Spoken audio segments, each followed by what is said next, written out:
The 2025 Supercars season has started with a bang in Sydney. We had three really solid races, one of which was an absolute all-time classic on the Saturday night with drama and controversy and slipstreaming all the way up to the checkered flag. There is so much for us to talk about in our first round review of 2025.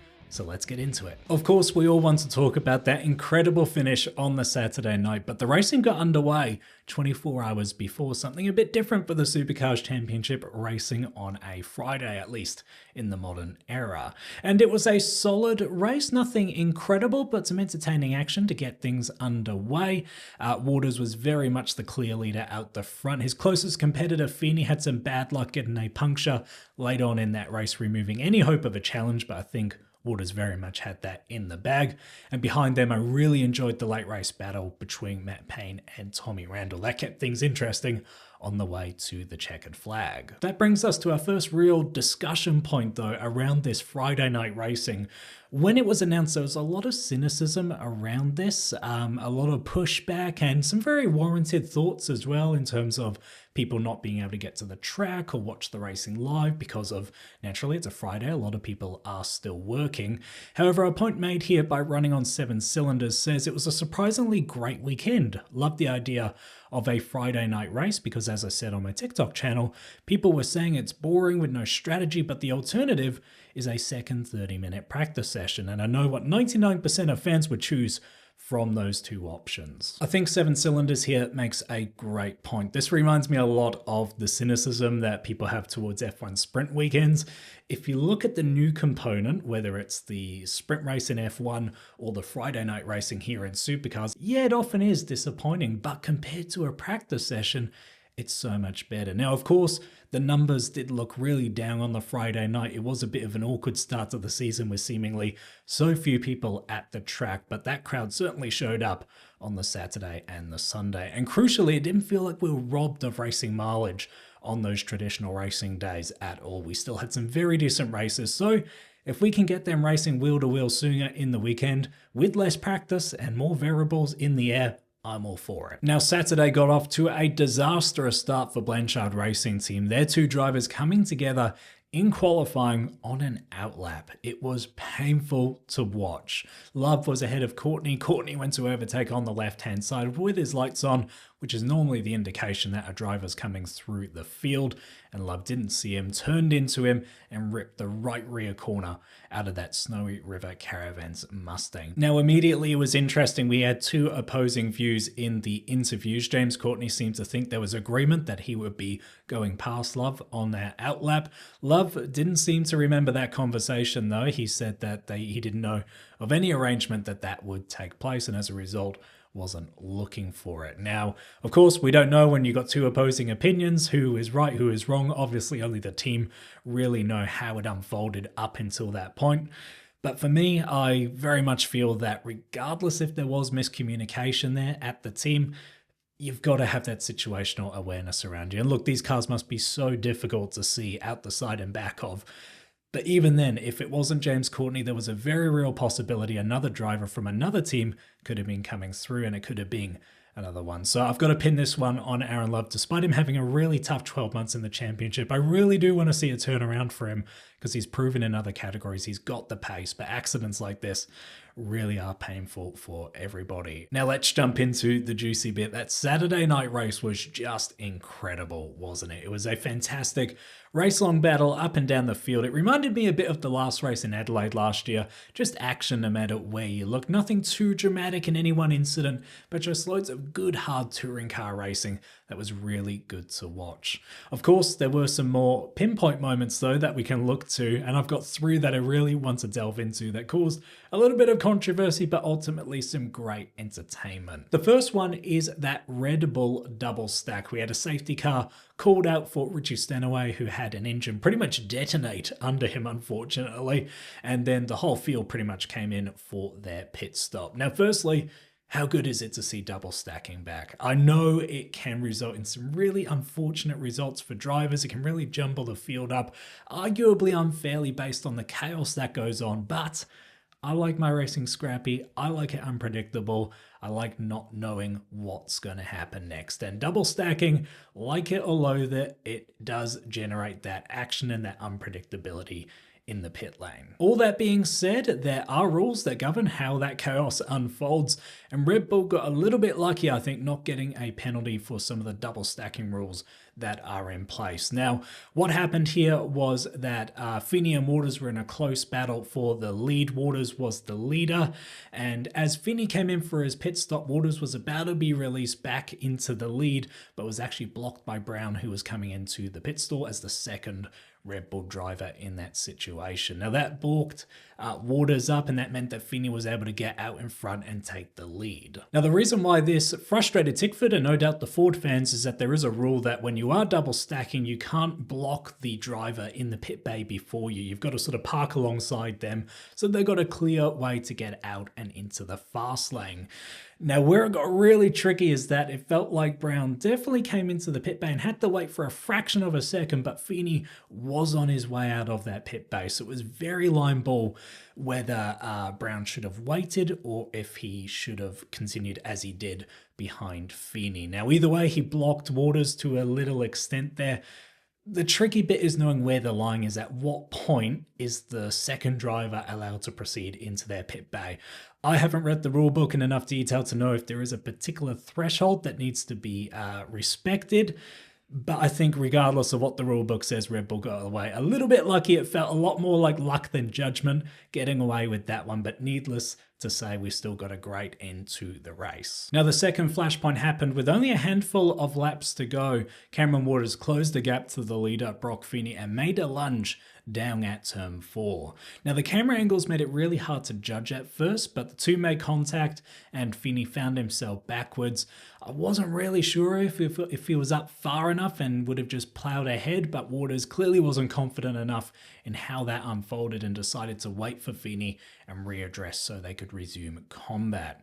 Now, just like Bathurst in 2016 though, a third party entered the picture, this time Will Brown, who came up on these two while they were trying to sort out this little tangle that they'd had, and all of a sudden he was in the thick of it. We had some really entertaining, pretty sketchy, but I think okay racing from that point forward. Cameron Waters playing a bit of high-speed chess, trying to keep Brown behind while allowing Feeney back into the lead so they could resume battle. Now in supercars, we often know this as the redress, where a driver botches an overtake, lets that car back through so that they can resume racing and have another go at it, especially if there was no real damage done to the cars.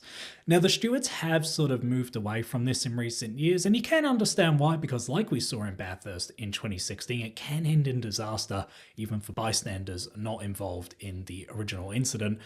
But as we saw this weekend, I really do think it has merit to let the drivers try and sort it out where they can. It was messy, it was sketchy, but my goodness me, it was entertaining. And we did get what I feel was a fair result in the end, with the drivers back in their original order and able to keep on fighting. I'm really glad they didn't get involved because it set us up for that incredible finish. So let's talk about it. Last lap, last sequence of corners. We're going for the win. Brock Feeney in first, Cameron Waters in second, Will Brown not far behind in third. Now, Waters got into the rear left quarter panel of Brock Feeney. A little bit of a touch up there, and we'll talk about that shortly, but managed to get alongside him and side draft up to the finish line, taking the victory in the final few meters. I believe I've read it to be the closest finish in supercars for 42 years. Just incredible entertainment, and there was so much energy in the fans trackside, in the commentary box, and the teams as well. It feels like it's been a while since we've seen the teams truly energized by the sport and the racing action. It was just so good to see. Now, of course, the big question: was it a bump and run? There's an argument for it. I'm not saying it was, but there's room to make that argument. Now, Waters got into the rear left quarter, as I said. Now, the crucial thing about a bump and run is that you don't get advantage from it. And this is where the debate really will kick off.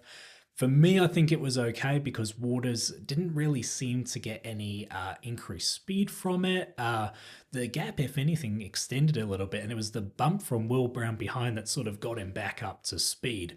And I think it was the side draft, which was a completely separate sort of maneuver in itself, was what ultimately got him past. I don't think it was the contact that we saw at the final corner. So I'm really pleased that they let this one go. They let the boys sort it out. Yes, there was a bit of niggle with Feeney, but that's good. That's what the sport needs.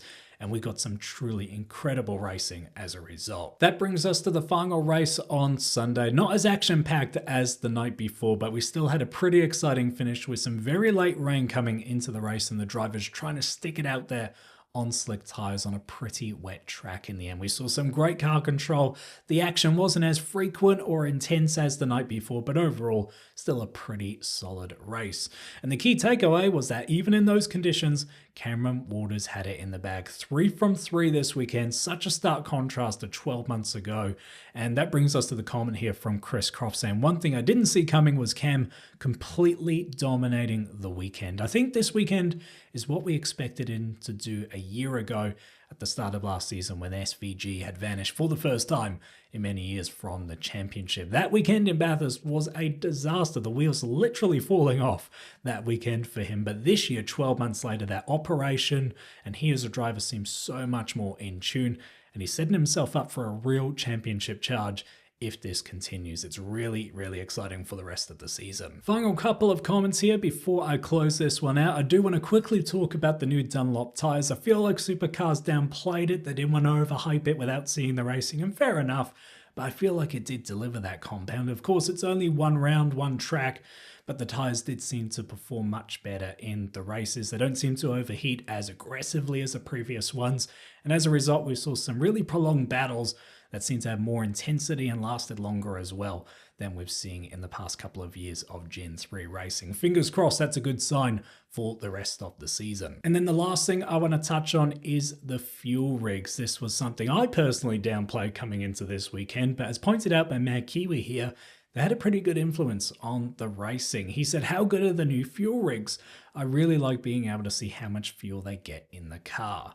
So yeah, lots of benefits with these new rigs. They're a bit NASCAR-esque, the jugs over the shoulder rather than the traditional fuel pumps we're seeing in supercars over the years. And I understand these sort of churns are going to be used at all the sprint rounds. Now, I really like them for a few reasons. For a start, as Mad Kiwi points out, we get to see how much fuel is going into the cars without Larko having to go around and measure the fuel tanks that are sort of semi in the garages themselves. So we can instantly see live on TV what the strategies are at play with fuel. And they also fill a lot faster, which puts a lot more pressure back on the tyre guys. And I feel like pit stops are going to be more of a variable this year as a result. And then the final benefit of the new fuel churns that I feel is more of a background thing but shouldn't be underestimated is the fact that they are smaller and seemingly on the outside appear simpler than the old fuel rigs. They don't have to cart as much equipment now to fuel rounds thanks to these fuel churns, and I feel like they're a big enabler of why we're going to see things like fuel racing in Perth, which we haven't had for many, many years. So yes, they're a bit archaic. Yes, they're a bit old school, but man, if that allows supercars to bring longer, more strategic races to more fans around the country, once again, I'm all for it. So what a start that was for 2025. Next up is Melbourne Supercars supporting the Australian Grand Prix, and that track has been a hotbed for drama since Gen 3 was introduced, so I'm really excited about that weekend coming up. If you're new to the channel, I cover the championship with round previews and reviews and loads of Supercars discussion videos in between. So if you want to keep following my content, be sure to subscribe, and you can help me out by liking the video and also letting me know your thoughts down there in the comments below. As always, treat people like your trackside while you're down there, especially after such an intense weekend of racing like that one, and I'll see you in the next video very soon.